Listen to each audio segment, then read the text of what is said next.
Chapter 26, Say Potato.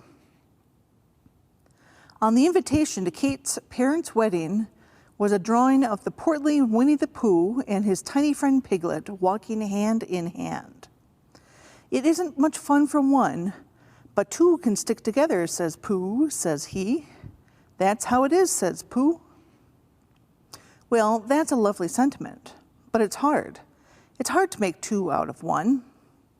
I, that is Jessica, lived in the same place for 25 years. While Denver, Colorado is a major city by all normal people standards, it always felt like a small town to me.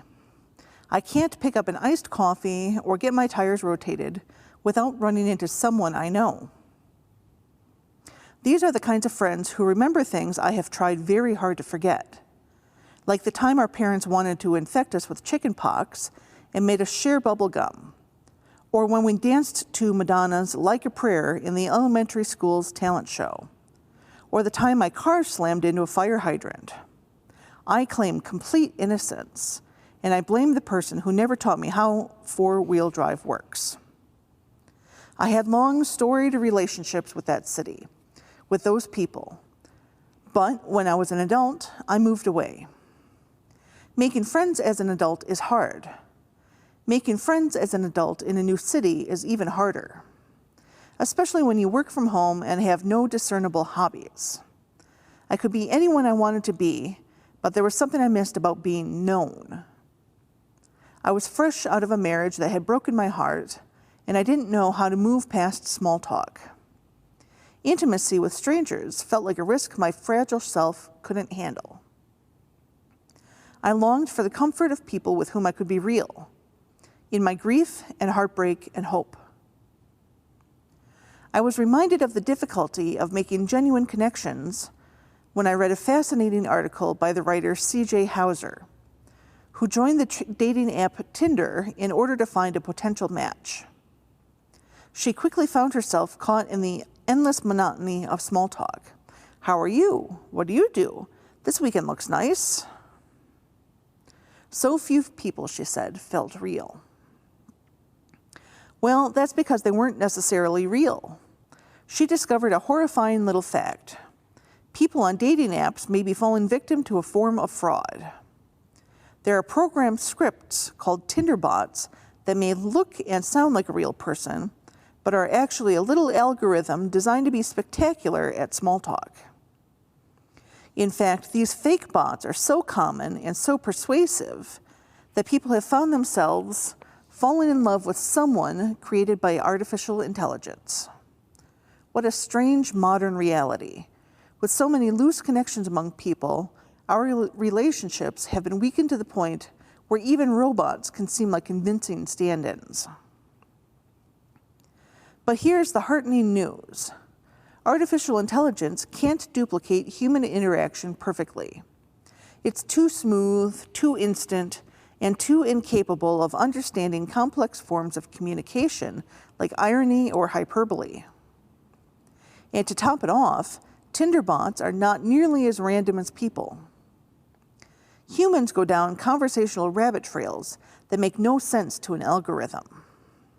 Alan Turing, the father of computer science, had something to say about this. He helped the Allies crack Nazi codes, which some argue saved millions of lives by leading to a swifter end to World War II. His life's work wondered, can machines think? He developed the Turing test to determine how a computer or a bot could approximate human behavior. The Turing test was simple. If the human couldn't tell if they were talking to a computer or a person, the computer passed.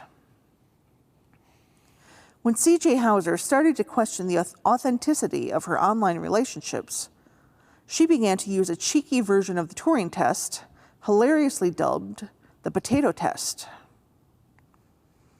When she worried someone was overly automated, she would say, "If you're human, say potato." Bots don't have a program response for something so absurd. What exactly constitutes this uniquely human thing that can't be duplicated by artificial intelligence? Could it be the flaws? Our jokes that don't always land? or our weird hobbies that we wonder if anyone else will find entertaining? Is it in our silly stories or complicated families? None of us is perfect, and somewhere in those imperfections we can be found. Perhaps it's true that it hurts a little to become real and risk intimacy with a stranger who might become that friend we're looking for. Or we might be the one that they need at that precise moment. Perhaps it is our job to help one another become more real, one absurd question at a time. So, my dears, if you need the reminder that love is found not in spite of our flaws, but because of them, say potato.